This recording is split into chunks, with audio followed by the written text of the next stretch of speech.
धर्म आणि नीतिमत्ता. धर्म ही अशी एक वस्तू आहे की जिच्यामुळे पशुचं मनुष्यात आणि मनुष्याचं ईश्वरात रूपांतर होतं.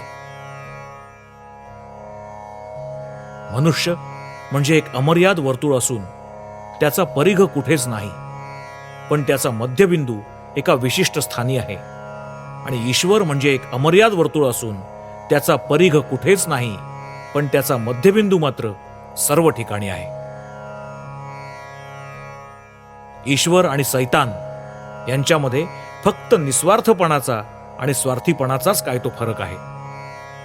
ईश्वरा इतकंच सैतानालाही ज्ञान असतं आणि तो ईश्वरा इतकाच सर्व शक्तिमान आहे, फक्त त्याच्या ठिकाणी पावित्र्य नाही, त्यामुळे तो सैतान बनतो. हीच कल्पना आधुनिक जगाला लावून पहा. ज्ञान आणि शक्ती यांच्या अतिरेकाबरोबरच पावित्र्याचा अभाव असला की मानवाचा सैतान बनतो. जे आपल्या उन्नतीस कारणीभूत होतात ते सद्गुण, आणि ज्याच्यामुळे आपली अधोगती होते ते दुर्गुण. दैवी, मानवी आणि पाशवी अशा 3 प्रकारच्या गुणांनी मनुष्य बनलेला आहे. तुमच्यातल्या देवत्वाचा ज्याच्यामुळे विकास होतो ते सद्गुण, आणि ज्यामुळे पाशवी वृत्ती बळावते ते दुर्गुण.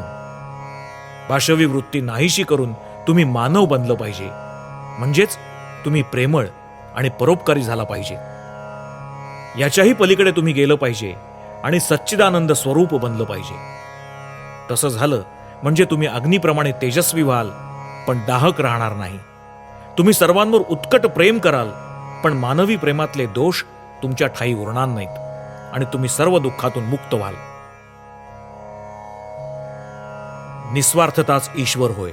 कुणी एखादा सोन्याच्या राजवाड्यात रत्नाच्या पलंगावर लोळूनही निस्वार्थी राहू शकेल, आणि असे निस्वार्थी झाल्यामुळे तो ब्रह्मपदी स्थिर झाला असंच म्हणावं लागेल.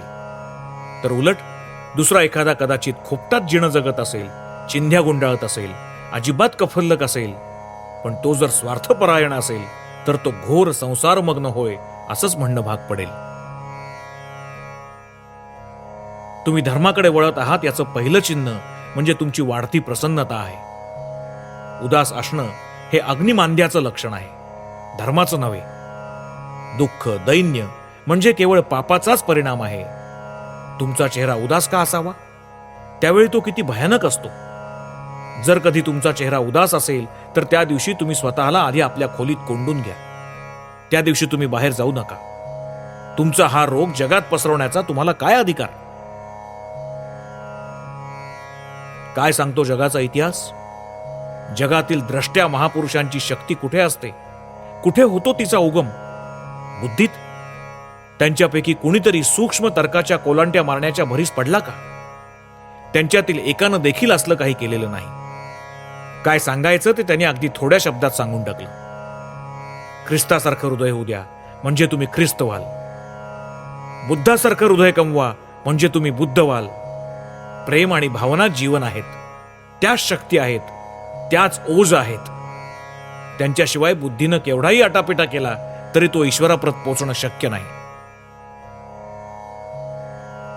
वेदांताचं ध्येय एका शब्दात सांगायचं झालं म्हणजे असं सांगता येईल की मनुष्य खरोखर काय आहे हे जाणणं.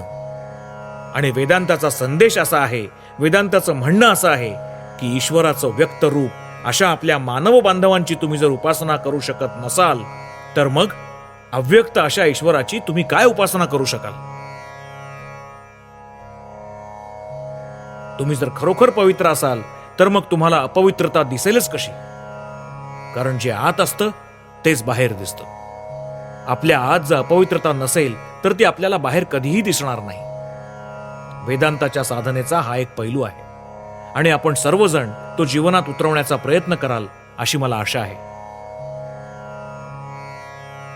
आमचं ईश्वरत्व खुद्द ईश्वराच्याही अस्तित्वाचं प्रमाण आहे. जर तुम्ही खरोखरच सत्यद्रष्टे नसाल तर ईश्वराच्या बाबतीत प्रमाण काय? मग ईश्वराच्या संबंधी काहीही खरं नाही असंच म्हणणं भाग पडेल. मग ईश्वर नाही असणंही शक्य नाही. मानव स्वरूपतःच आत्मा आहे आणि हे आपलं मूळ स्वरूप आपल्याला फिरून प्राप्त करून घ्यायचं आहे. हाच आपला आदर्श आहे. तोच आपल्याला अनुसरायचा आहे असा वेदांताचा आपल्याला आदेश आहे. आपल्यापैकी प्रत्येकालाच द्रष्टा महापुरुष व्हायचा आहे, झालंच पाहिजे. तुम्ही असे आधीचेच आहात हे फक्त जाणा म्हणजे झालं. आत्म्याच्या पक्षी काहीही अशक्य आहे असं कदापि समजू नका. तसं समजणं ही घोर नास्तिकता आहे, तो घोर पाखंडीपणा आहे. पाप म्हणून जर काही असेल तर ते फक्त हेच की स्वतःला आणि इतरांना दुर्बल मानणं, हेच एकमात्र पाप. वेदांत म्हणतो की ईश्वराखेरीज आणखी काहीच नाही. जिवंत ईश्वर तुमच्यामध्येच वसत आहे, पण तुम्ही चर्च आणि मंदिरं उभारण्यात गुंतला आहात आणि अर्थशून्य काल्पनिक गोष्टींवर विश्वास ठेवण्यातच कृतकृत्यता मानत आहात. पूजा करण्यास एकमेव योग्य ईश्वर म्हणजेच मानव देहस्थित आत्मा, मानवात्मा. अर्थातच इतर सर्व प्राणी शरीरही ईश्वराची मंदिरच आहेत, पण मनुष्य देह हे भगवंताचं सर्वात श्रेष्ठ मंदिर होय. मंदिरातला तो ताजमहाल आहे. मला जर त्या मंदिरात भगवंताची पूजा करता येत नसेल तर मग दुसरं कोणतंही मंदिर माझ्या पक्षी कुचकामाचंच आहे.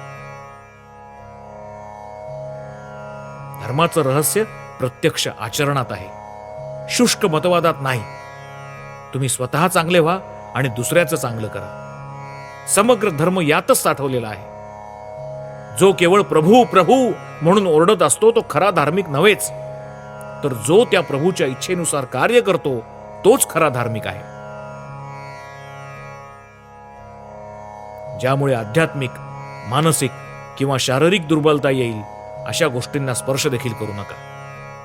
धर्म म्हणजे मनुष्यात स्वभावतः असलेल्या सामर्थ्याचा आविष्कार आहे. आपल्या लहानच्या शरीरात अनंत शक्तीची एक स्प्रिंग गुंडाळून ठेवलेली आहे, ती स्वतःच पसरत जाते. असा हा मानवाचा इतिहास आहे. हाच धर्माचा, सभ्यतेचा किंवा प्रगतीचा इतिहास आहे. धर्माचा मूळ उद्देश आहे मानवाला सुखी करणं, पण परजन्मी सुखी व्हायचं आहे म्हणून या जन्मी दुःख भोगत राहणं हेही शहाणपणाचं लक्षण नाही. याच जन्मी, याच क्षणापासून सुखी झालं पाहिजे. ज्या धर्माच्या द्वारे हे साध्य होत असेल तोच तुमच्या आमच्यासाठी उपयुक्त धर्म आहे. जेव्हा कोणताही धर्म विजयी होतो तेव्हा काही त्याचं आर्थिक मूल्य असलं पाहिजे. एकमेकासारखे हजारो पंथ सत्तेसाठी धडपड करतील, पण जे पंथ आर्थिक प्रश्नाची नीट सोडवणूक करतील तेच तेवढे सत्ता प्राप्त करून घेतील. मनुष्याला पोट पुढे नेत असतं. तो जेव्हा चालतो तेव्हा प्रथम पोट पुढे जातं, नंतर डोकं. तुम्ही हे पाहिलं नाही का? डोकं प्रथम पुढे जाण्यासाठी अनेक युग लोटावी लागतील. जेव्हा बालिश स्वप्न नाहीशी होऊ लागतात आणि वस्तूंचं खरं स्वरूप तुम्हाला कळू लागतं तेव्हा डोकं प्रथम पुढे जाऊ लागतं, पण तेवढ्यातच तुम्हाला या जगाबाहेर जावं लागतं. ज्याप्रमाणे रसायनादी भौतिकशास्त्र भौतिक जगातील सत्य शोधून त्याचा अभ्यास करतात, त्याप्रमाणे धर्म आध्यात्मिक सत्यांचं परिशीलन करत असतो. ज्याला रसायनशास्त्र शिकायचंय त्यानं निसर्गरूपी ग्रंथ वाचला पाहिजे. धर्माचं ज्ञान मिळवण्यासाठी आपलं मन आणि हृदय हे जणू काही ग्रंथ आहेत. ऋषींना बहुधा भौतिक शास्त्रांचं ज्ञान नसतं, कारण ते वेगळ्याच ग्रंथांचा, अंतस्थ ग्रंथांचा अभ्यास करत असतात. तसंच शास्त्रज्ञांना प्रायः धर्माचं ज्ञान असत नाही, कारण तेही वेगळ्याच ग्रंथांचा, बाह्य ग्रंथांचा अभ्यास करत असतात. बहुसंख्य लोक तुम्हाला असं सांगतील की मी आयुष्यभर धार्मिक बनण्याचा प्रयत्न केलाय, पण त्यात काही अर्थ नाही. त्याचबरोबर तुम्हाला अशी एक गोष्ट आढळून येईल. समजा एक थोर रसायनशास्त्रज्ञ आहे. तो तुमच्याकडे येतो आणि धर्माविषयी वरील प्रमाणे बोलतो.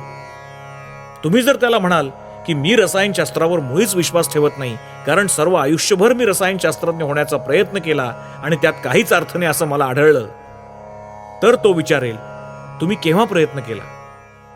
झोपायच्या आधी मी हे रसायनशास्त्र माझ्याकडे ये असं वारंवार म्हणत असे आणि ते शास्त्र माझ्याकडे कधीच आलं नाही. रसायनशास्त्रज्ञ धर्माविषयी जे बोलला होता ते अगदी असंच होतं.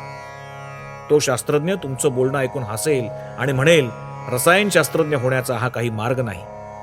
तुम्ही प्रयोगशाळेत का गेला नाहीत? तिथली सगळी आम्ल आणि क्षार घेऊन अधूनमधून आपले हात का भाजून घेतले नाहीत? त्यांनीच तुम्हाला रसायनशास्त्र शिकता आलं असतं. धर्माच्या बाबतीत असेच परिश्रम तुम्ही घेता का? प्रत्येक शास्त्र शिकण्याची एक एक पद्धत असते आणि धर्मही धर्माच्या पद्धतीनेच शिकावा लागतो. जडवादी शक्तींचं केंद्रस्थान बनलेला युरोप आपली आजची भूमिका बदलून अध्यात्माला स्वतःच्या जीवनाचा आधार बनवणार नाही, तर 50 वर्षांच्या आत तो धुळीला मिळेल आणि उपनिषदात सांगितलेला धर्मच युरोपला वाचवू शकेल. ज्या ठिकाणी वेदही नाहीत, बायबलही नाही किंवा कुराणही नाही, अशा ठिकाणी आपल्याला मानवजातीला घेऊन जायचं आहे. पण हे कार्य वेद, बायबल आणि कुराण या सर्वांचा समन्वय साधूनच करायचं आहे. एकत्व हा एकमेव धर्म असून वेगवेगळे धर्मपंथ हे या मूळ धर्माचे निरनिराळे आविष्कार आहेत, हे मानवजातीला शिकवायला पाहिजे. तसं केलं तर प्रत्येक जण त्याला उपयुक्त ठरेल अशा एकेका मार्गाचा अवलंब करेल. पूर्णपणे नीतिपरायण आणि शूर व्हा. प्राणाची सुद्धा पर्वा करू नका. धार्मिक मतमतांतरांच्या बाबतीत उगीच डोकं शिणवू नका. जे भित्रे आहेत तेच पाप करत असतात. वीर कधीही पाप करत नाहीत. पापी विचार सुद्धा ते मनात येऊ देत नाहीत. नीतीची हीच एकमेव व्याख्या करता येईल की जे जे म्हणून स्वार्थपर ते नीती विरुद्ध आणि जे निस्वार्थपर तेच नीतीसंगत होय. एखादा माणूस सुंदर भाषेत सुंदर विचार व्यक्त करत असतो, पण लोकांवर त्याचा प्रभाव पडत नाही. दुसऱ्या एखाद्या माणसाची भाषाही सुंदर नसेल आणि विचारही सुंदर नसतील, पण त्याच्या शब्दांची लोकांना मोहिनी वाटते. हा ओजाचा प्रभाव आहे. केवळ कामजयी स्त्री पुरुषच हे ओज निर्माण करून ते मेंदूत संचित करू शकत असतात. म्हणूनच ब्रह्मचर्य हा सदा सर्वदा सर्वश्रेष्ठ धर्म मानला गेला आहे. कामाला थारा दिल्यामुळे, कामाला बळी पडल्यामुळे धर्मभाव नाहीसा होतो. मनाचं तेज आणि चारित्र्य बल यांनाच माणूस पारखा होतो, याचा कुणालाही सहज प्रत्यय येण्यासारखा आहे. याच कारणामुळे असं आढळून येतं की जगात ज्या ज्या धर्मसंप्रदायात मोठमोठे धर्मवीर उदयाला आले आहेत, ते संप्रदाय ब्रह्मचर्यावर विशेष जोर देत असतात. नीतिशास्त्र नेहमी सांगत असतं, मी नव्हे तू. त्याचं ब्रीद असतं, मी नव्हे तर माझ्या खेरीज इतर. म्हणजेच स्वार्थीपणा नाही तर निस्वार्थता. याचंच नाव नीती. ती अनंत शक्ती किंवा तो अनंत आनंद इंद्रियांद्वारे मिळवण्याच्या प्रयत्नात माणूस व्यक्तित्वाच्या ज्या सगळ्या फोल कल्पनांना बिलगत असतो त्या टाकून दिल्या पाहिजेत, असं नीतिशास्त्राचं सांगणं आहे. आधी इतरांचं, नंतर मागावून माझं, अशी तुमची वृत्ती असायला हवी. इंद्रिय म्हणत असतात आधी मी. नीतिशास्त्र म्हणत असतं मी सगळ्यात शेवटी. ह्याप्रमाणे नीतीचे सगळे नियम त्यागावर आधारलेले आहेत. भौतिक पातळीवर व्यक्तित्वाचा विनाश करणं, परिपोष करणं नव्हे. हे अनंत कधीच भौतिक पातळीवर व्यक्त व्हायचं नाही. तशी कल्पनाही करता यायची नाही.